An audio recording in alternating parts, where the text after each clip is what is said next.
when people get serious about writing a book and fulfilling this desire to have a book, that voice is really loud. The voice that says, no one wants to hear from you. This is not a good idea. It's already been done before. It's not interesting. All of those variations and expressions.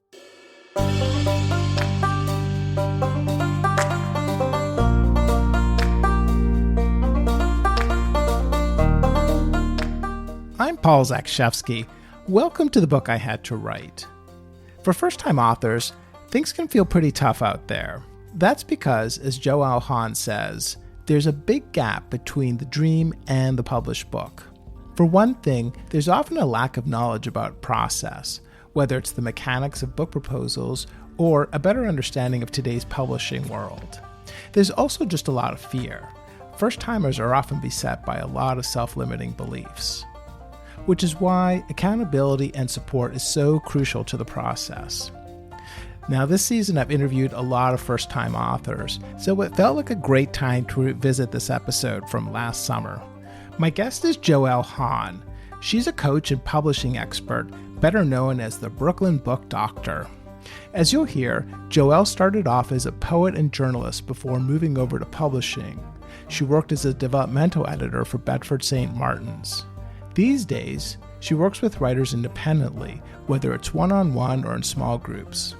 In this conversation, we talk a lot about how publishing has changed and what first-timers need to know today. And we explore the powerful self-transformation that happens when you decide to push forward with your book journey. Now, quick note, the day we talked, it was pretty hot in New York, so you're going to hear a lot of street noise through Joelle's window. It kind of adds to the atmosphere. I hope you enjoy today's episode. Well, Joelle, welcome. Thank you. I'm so glad to be here. Well, before we get to talking about book coaching and the publishing industry, I'm kind of curious to hear about your own journey towards those things. So I know that you've done a lot of writing in the past. I think you've written about yoga and fitness and wellness. Can you tell me a bit about your writing journey?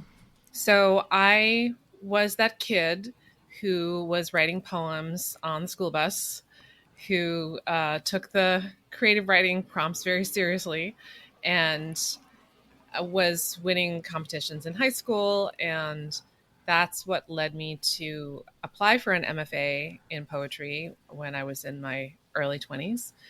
I had gone to McGill. I had been an active poet at McGill. And then I applied to MFA programs. And actually, there's a funny story about that. I'll totally out myself. The Iowa Writers Workshop is the creme de la creme, the place to go. And from McGill, I applied to a bunch of MFAs, and I thought I was applying to the Writers Workshop, but I was too shy to kind of ask all the right questions. And I actually applied to a different university in Iowa that had a creative writing program and was admitted. And then I realized it wasn't the one I thought I was applying to. I thought maybe I'm going to wait a second on that one. So then I did get into NYU, and I worked with Jean Valentine was my thesis advisor. Sharon Olds was there. Galway Connell was there. And I came to New York as a poet and left graduate school, worked in publishing, and was really thinking, how can I keep writing when I'm working in such a practical field? And that's when I took up yoga journalism, because I was already studying yoga and enthusiastic about it. And I found that writing about yoga was an amazing way to actually write about culture. And so I took a few classes here and there with Media Bistro that doesn't exist in that format anymore. And I learned the basics of journalism. And then I started writing about yoga culture. And that was a very rewarding experience after being a poet who, you don't know if anyone's reading your work, and you get paid maybe $10 for a poem to get published, to suddenly, being in the New York Times and being the most viewed article that day. Was like a rush, that was a nice reprieve from obscurity. You said a moment ago that writing about yoga was a way to kind of write about culture. And that kind of really struck me, because I know one of the things that happens with book coach clients is the need for us to kind of help them take what sometimes can be a narrow subject and kind of help them see kind of the big picture, the big why. Tell me how writing about yoga helped you kind of understand culture writ large? That's such a great question. So, what I've always loved about yoga is that you will be in the class with people you would never rub shoulders with. Like Willem Dafoe was often in my class, my first classes in New York, as an example. There are all kinds of New York characters would be in these classes, and something similar applies to writing about yoga culture. So the article I was just thinking about that I wrote for the Times was this sketch comedy artist who had done a total parody of yoga as a pickup scene. And it was called Inappropriate Yoga Guy. And it was hilarious because it was so relatable. And he was sketch comedy, so he went over the top. But that was really a launching point into what are we doing when we're practicing yoga? Are we doing anything more meaningful than just moving our bodies around and sweating together like we would do at a gym? Or is there some violation going on of the ultimate purpose of yoga? Or is it fine? And can we laugh at ourselves? Is this a really big problem? So, in that way, it was a lens to explore the commodification of an old system and what really are we doing? Like, what happens when that enters the American or North American culture? Like, what are we doing to that? So, it becomes a larger question in this case through the lens of sketch comedy and the parody that he was making of yoga culture. Talk to me about your transition into doing developmental editing and book coaching. Was there a particular moment or event that kind of pulled you into doing that? So at Bedford St. Martin's, I was a developmental editor. And, they don't teach you how to do that. They just say, okay, it looks like you have generally the right skills. Here's a book. There is no education. Your education is you're a reader, you've been a student. In my case, I taught at NYU and at Rutgers. So we think you're going to be good for the job. And I had to learn on the job. When I left publishing in 2012, I worked for quite a long time as a developmental editor and as a ghostwriter and a collaborator. And slowly I realized that it wasn't just that people needed guidance. It was that people needed mindset guidance. They needed expectation guidance. In Bedford St. Martin's, these are educators. These are people who, in some way, are used to producing materials, whether they're really good at deadlines or really not good at deadlines, but they're somehow used to producing things. Whereas out in the world, oftentimes people have a dream of being an author, but there's a big gap between the dream and the published book. Like, what happens in there? So doing author education, but more than that, guiding people to understand their own creative processes, their own internal expectations, and holding space for them, providing a container for them to be able to work through those towards a final project was very different than simply, not simply because it's involved, than being a developmental editor or a ghostwriter. So it evolved over time as I encountered people and their needs, realizing that being a book coach was something that people really wanted. That was an evolution.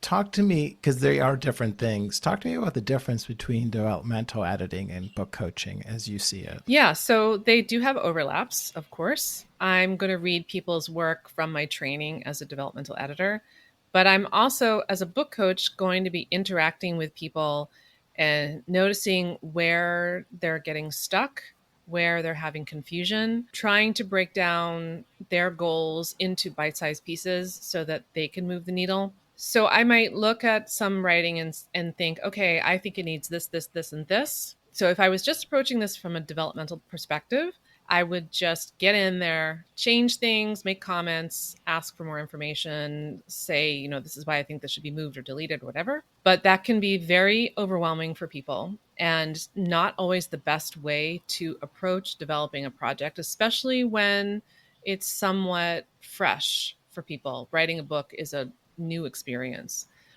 So I might look at it and think, okay, it needs these 5 things, but we're going to focus on one thing right now. I'm going to give a lot of instruction in this direction. We're going to talk about this. And then I'm going to give light comments on a few of these other things so that they can trickle in, so that it's a process of titration.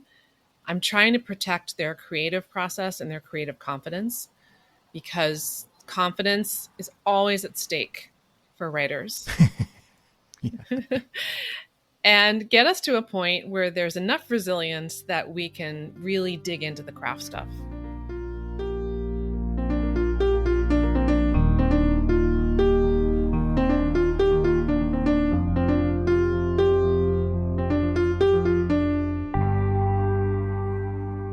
So for the book coaching clients that you're seeing today, at what stage of the process are people coming to you at? They're coming at all stages, I would say. I had a call today with someone who's fully written a manuscript and wanted to get an assessment. Like, how is it doing? Is she on the right track? Should she go ahead and self publish? Should she pursue a traditional deal? I'm also working with someone who wrote a rough first draft of a memoir, just got it out there, which is a great way to start a memoir, and now wants to polish it up into something that is more than just a legacy for her family, but something that could be published. So it needs more of a shape, it needs more of a direction, there need to be stakes in there. I'm also going to be working with a return client this summer where she just has the seed of an idea, and we're going to work on her proposal. But she has at least 2 books out there already and has helped her mother and her sister write books as well. So she's not coming in with a lot of material, but she has a lot of experience. So there's really quite a range of people. You kind of alluded to this a little while ago, but mindset is obviously a huge piece of writing for all writers, but especially for, I think, first time book writers. And I know, speaking for myself, in my own writing journey, and that I see in a lot of other people, fear, perfectionism, which shows up as different forms of blocks, is a big piece. Talk to me a bit about that. How are you seeing that show up in your clients? Let's start there. This was a big surprise for me, which in itself is surprising. As a writer, as a writer, I know this is part of the journey, but I think that it's so much a part of my experience as a poet that you work in obscurity, you weather a lot of rejection, you fundamentally don't matter in society, like you're not a lawyer. Right. So I was coming at it from that set of expectations of like, of course, it's going to be a rough road. But my clients are not coming from that. Generally, they're coming from an excitement to get started and an expectation of success. So when they start to work on the book, and often it's something they've wanted to do for quite a while, and they say, okay, this is it. I'm serious. I'm going to do it. And there's a big unleashing of excitement. And then what follows is a big crash. Mm. And I think I will put that down to just a human quality, which is when you get serious about the thing that you say you want to do, there is energy. Energy goes out to find the resources, to understand how to do it, to take a step in that direction you've always thought about. And then our inner resistance comes and says, hold on a second. Maybe you should just hold this as an idea and not take this out there, because we don't know what's going to happen. If you actually express your ideas, if you actually tell your story, if you do whatever it is that feels dangerous for you, I mean, dangerous is a big word, but it's a security risk for you, then it's not going to be good.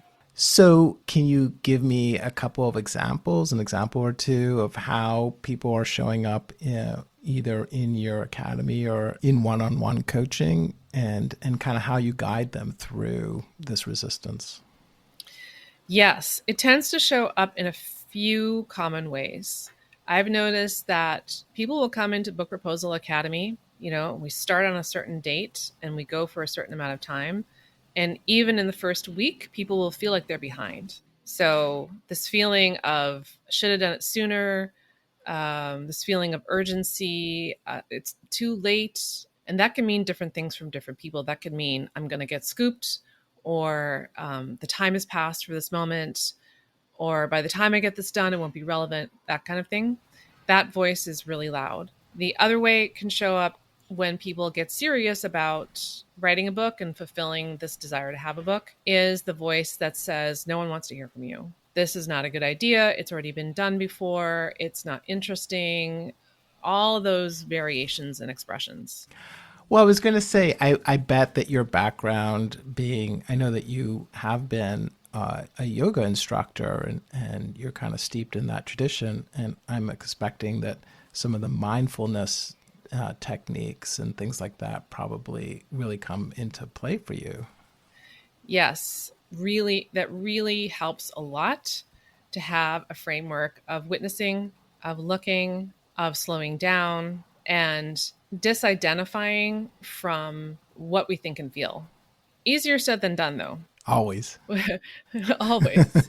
Which is why I think the somatic piece really helps a lot. If you can bring in the body, if you can bring in movement and move that maelstrom in your mind that's saying these things, these very powerful reasons for why you should stop, and bringing things into the body, into movement, into maybe color or sound. So taking things into a more tactile realm, it can really help to move out of that critical freeze space or flight and fight space into a more open space where we can look a little bit more deeply at what might be behind that urgency. And is it something that we need to attend to right now? So just slowing things down and Slowing things down, witnessing, shifting the awareness, and then coming back from a fresh place. when you and I were first communicating about setting up this interview, you wrote something interesting to me. I just want to get this quote. You wrote, I'm viewing book coaching and book writing as more transformative processes these days,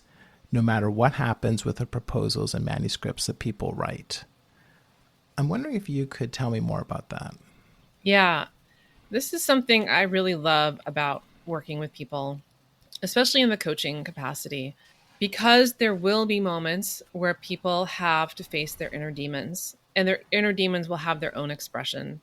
I have seen that the people who are able to face those demons, even if they run away or resist at first, that's totally fine. But if they can come back around and look at those demons and move through them and get to another place, then they have so much more resilience and a much bigger chance of finishing their project, because somehow in facing those demons, could be the inner critic, could be inner gremlins, could be shame, any of those things, the ownership of their process comes back to them. And as we know, that's really crucial for going through the book creation and the book publishing process, is to stay in your ownership. So I really am fully appreciating it when people are in that struggle and when they come to a new place because of that struggle. No one's going to avoid it, I don't think. I think that there always comes a point of reckoning. It's the people who don't turn completely away as a result of the reckoning, who find a place of inner transformation that gives them that sense of ownership to go forward with. That's so cool. It's almost like the book is kind of a byproduct of this really exciting inner process. Exactly. And some people, I've had some clients get to the end of Book Proposal Academy, get an agent, finish their proposal, get an agent, gung ho, go forward. And instead, they took a right turn and started a new business because they had asked themselves these questions that were actually broadly applicable to their life and their work, and realized there was something that they really wanted to do and they needed to do that.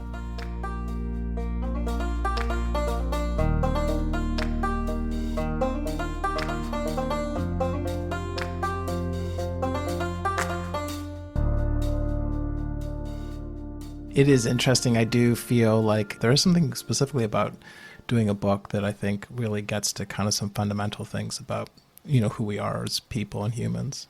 I agree. That feels like a good segue to ask you about Book Proposal Academy, which is a program that you offer. It seems kind of like a flagship program of yours. Can you tell me more about it? Yes, it's a great question. So it's a 6-month program, and we start with what is your idea? Like, let's make this a real book idea. Like, let's start there. So it's a little bit like taking a hike up a steep mountain. Like, let's figure out where we're going.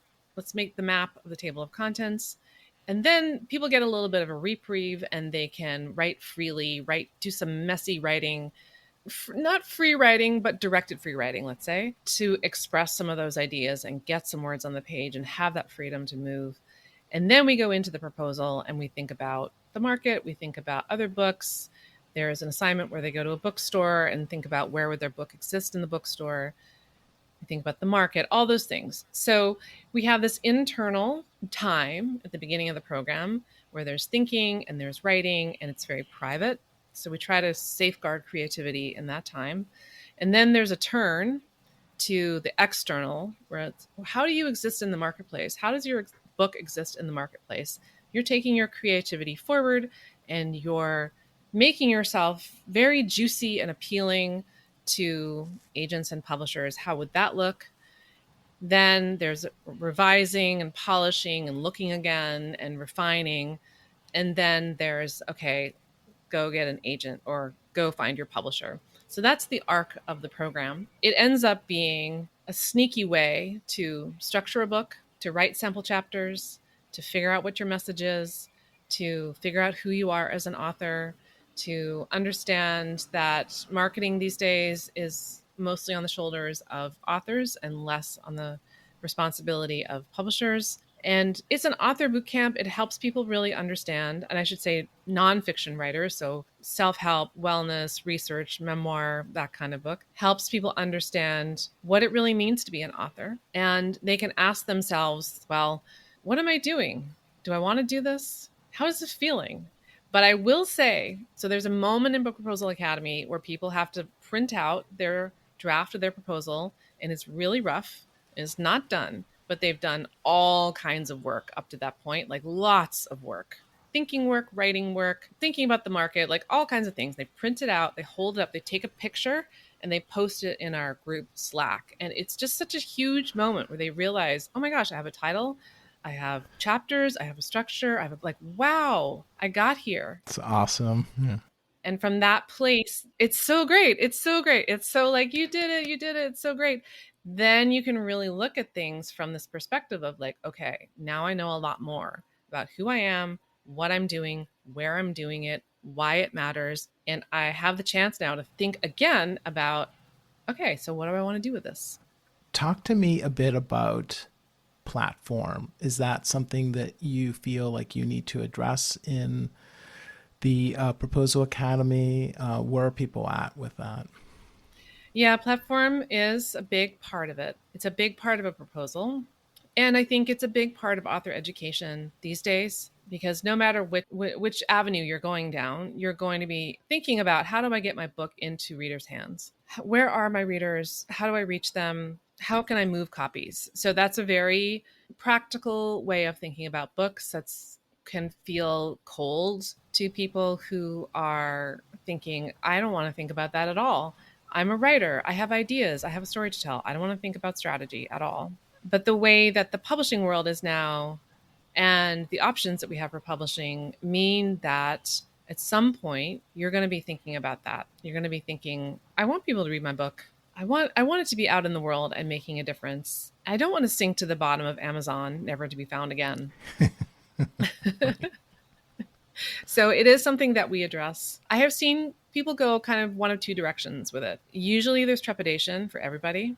And then there can be a kind of confidence that comes when they realize that they're already reaching people in some capacity, or they're actually really passionate about reaching people, like being a speaker or doing events with people, or thinking like, wow, this could really reach a wider audience. I just haven't thought about it in that way. That's one thing that can happen. That's the best case scenario. And the other thing that can happen is just the resistance and the kind of dread of putting ourselves out in public in a bigger way and organizing a sustained campaign to build awareness about the book. So I do think that the resistance grows in isolation, and that once you get the first few hits of people saying that's a fascinating idea, you start to realize that platform and quote unquote marketing is talking to your readers. And when you talk to your readers, there's an exchange. So it's no longer a one-way street. You're not forcing anything on anyone.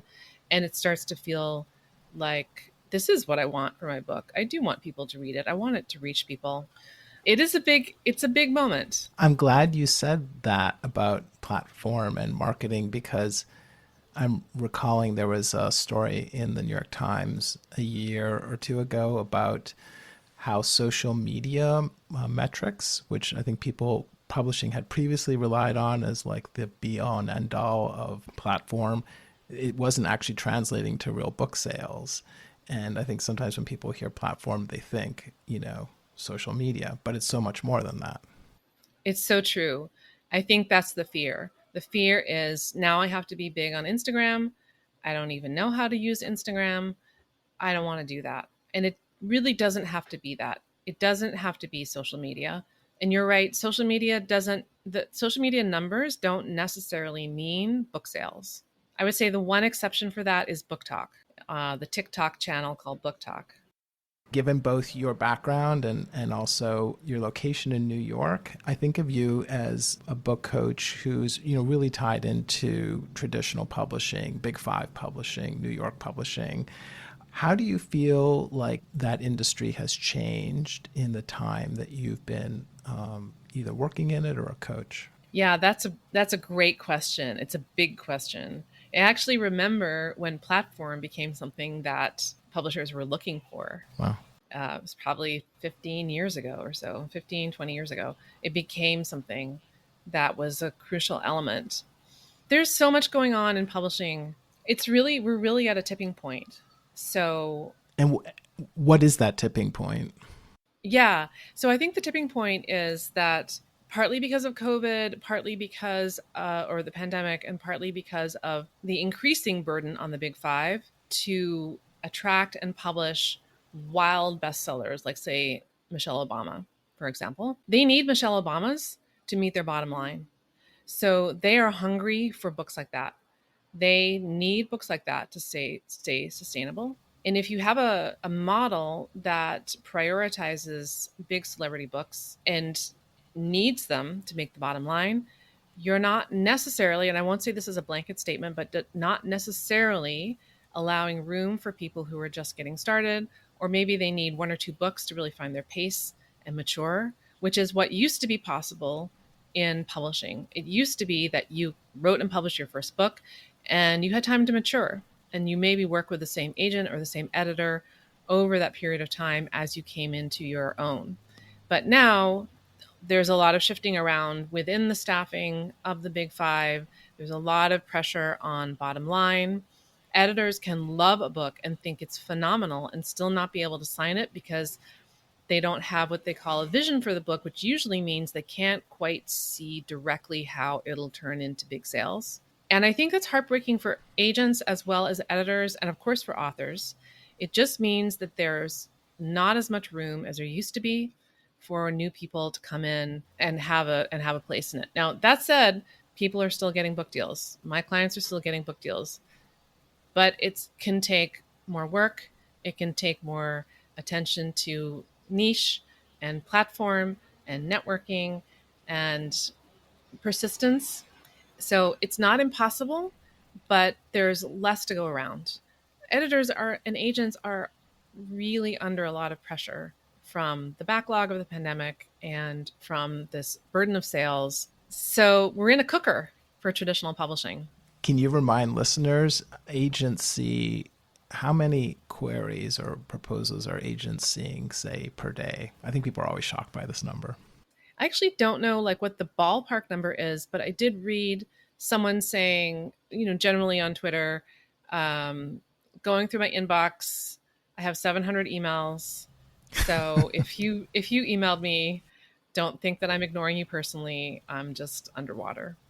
Do you know what the number is? Is there a general number? I remember hearing from someone else that agents can get something like 100 queries a day. I think it seems something crazy to me, and I think that was like a post-pandemic. Yeah, people just had more time, I guess, to work on their. Yes, everybody worked on their books. So, if people want to find out more about the Book Proposal Academy and about your services generally, how do people find you? Yeah, so I have a website, brooklynbookdoctor.com. I'm also on Instagram at Brooklyn Book Doctor. as well. And I'm on LinkedIn as Joelle Hann. So all of those places, I'm there. I'm watching. I'm active. My inbox is a little crazy, but I do get back to everybody. Well, Joelle, I want to thank you so much for your time today. It's been a really terrific conversation. I've learned a lot. Thank you.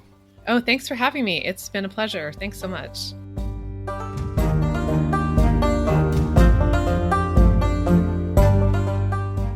You've been listening to my interview with Joelle Hann, aka the Brooklyn Book Doctor. I'm Paul Zakrzewski.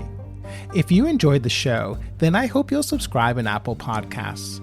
I'm always grateful for reviews and for sharing the show with friends. To get show notes and a transcript delivered to your inbox, please subscribe to my newsletter. That's The Book I Want to Write, which you can find at bookiwanttowrite.substack.com.